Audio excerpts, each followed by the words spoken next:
Soda കുടിക്കുന്നതല്ലാതെ soda എങ്ങനെയാണ് ഉണ്ടാക്കണതെന്ന് അറിയാമോ? എനിക്ക് അറിഞ്ഞൂടായിരുന്നു. ഇത് എന്നെപ്പോലെ അറിഞ്ഞൂടാത്തൊരു വേണ്ടിയുള്ള വീഡിയോ ആണ് കേട്ടോ. ഹായ് ഗൈസ്, അപ്പോൾ ഇന്ന് നമുക്ക് സോഡയുടെ നിർമ്മാണം, സോഡയുടെ പ്രോസസ്സ് കാണാം. ഈ മെഷീൻ കണ്ടപ്പോൾ എനിക്ക് തോന്നി ഓരോ വീട്ടിലും ഇത് വേണമെന്ന്. എന്തെളുപ്പമാണ് കുത്തി ഒഴിവാണല്ലേ. ഇതാണ് ചേമ്പർ, നമ്മുടെ ഗ്യാസ് ചേമ്പറും അങ്ങനെ. ഇതിന് പിന്നെ ഇതെപ്പോഴും പ്രവർത്തിച്ചുകൊണ്ടേയിരിക്കും. കണ്ടൻസ് ചെയ്യുക അങ്ങനത്തെയൊക്കെയുള്ള പരിപാടികളാണ്. ഇങ്ങനെയാണ് സോഡ നിറയ്ക്കുന്നത്, സീൽ ചെയ്യുന്നത്. ഇതിൻ്റെ വാട്ടർ പ്യൂരിഫയർ ആണിത്.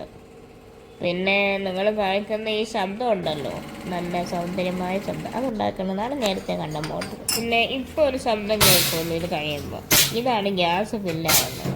പിന്നെ എല്ലാ തയ്യാറെടുപ്പുകളും എല്ലാം കഴിഞ്ഞ് ഫിനിഷ്ഡ് ഗുഡ്സാണ് ഈ ഇരിക്കുന്നത്. ഇങ്ങനത്തെ പ്രോഡക്റ്റ്സാണ് ഗ്യാസ് വരുമ്പോൾ ആദ്യം അന്വേഷിച്ച് മോന്തുന്ന സോഡ.